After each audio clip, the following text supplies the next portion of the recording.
그들이 악필이다. 그 말씀을 설명드렸던 겁니다. 차 교수님, 검찰에 진술할 때, 통화할 때 내가 투약한 상태여가지고 당시 주장이 혼동해 있는 거다. 그리고 하나 더 있었죠. 1차 메모, 그 구겨 버렸다는 그 메모를 버린 이유가 악필이어서 내가 못 알아봤다. 왜냐하면 깜깜한 공터에서 내가 휘갈겼었기 때문에. 그런데 어제는 내가 사실 왼손잡이인데 사무실이었지만 오른손으로 써가지고 악필이었다. 이게 새로 나온 얘기였거든요. 어떻게 들으셨습니까?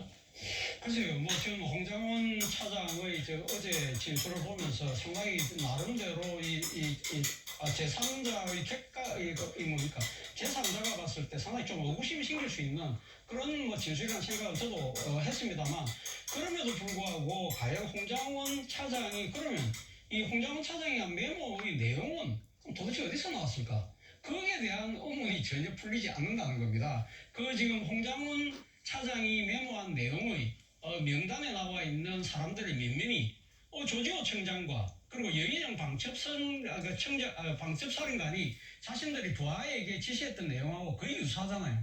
그렇다고 한다면 여기에 대한 의문은 그러면 도대체 어떻게 풀어야 될 것이냐. 그런 부분들에 대해서는 제가 생각해도 그렇다고 한다면 본인이 앞서 뭐 이야기했던 대로 뭐 지금 이 투약한 상태라서 약간 기억이 안 난다든지, 그리고 뭐 시간이 흘러서 조금 헷갈린다든지 그런 부분들을 이야기할 수는 있겠다는 생각은 듭니다만, 그래서 이 상당한 뭐랄까요, 그러니까 의구심을 불러낸 측면은 분명히 있지만, 그러나 본질적으로 메모의 내용 자체가 다른 사람들하고 일치한다는 부분에 대해서 과연 윤 대통령 측에서 저 부분을 어떻게 탄핵할 것인가를 제가 어저께 유익 있게 봤는데, 네. 그 부분에 대한 걸 탄핵을 하지 못하더라고요. 그래서 그 부분 때문에라도 저는 좀 더 홍장원 차장에 대한 의구심은 생기지만, 그렇지만 홍장원 메모를 완전히 우리가 이거 뭐랄까요, 배관시한다든지 무시할 수는 없겠다는 생각을 했습니다. 예, 알겠습니다.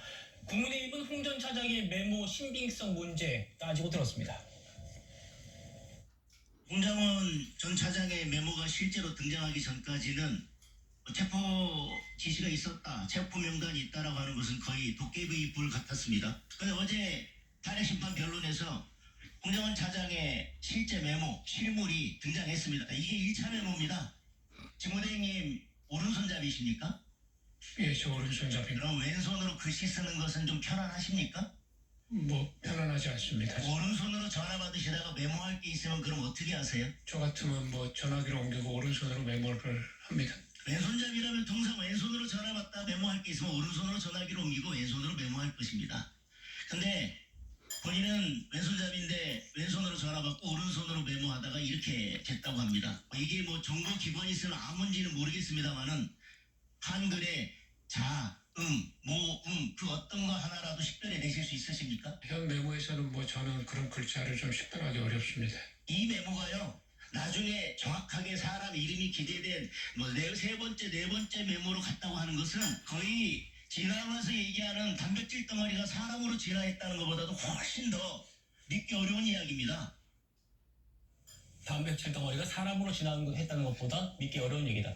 그러니까 세 번째에서 네 번째로 갈 때 메모가요, 네 번째 뭔가 가피된 게 있다 라는 얘기가 있지 않습니까? 의혹이 있지 않습니까? 그 의혹의 당사자가 바로 민주당 박선원 의원입니다.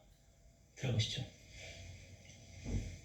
홍장원 메모를 박선원이 써줬다 이런 말을 하고 있습니다. 그래서 통화 기록을 공개해 드리려고 합니다. 지금 PPT를 보시면은 12월 6일 신성범 의원이 정보위 간사에게 들으세요.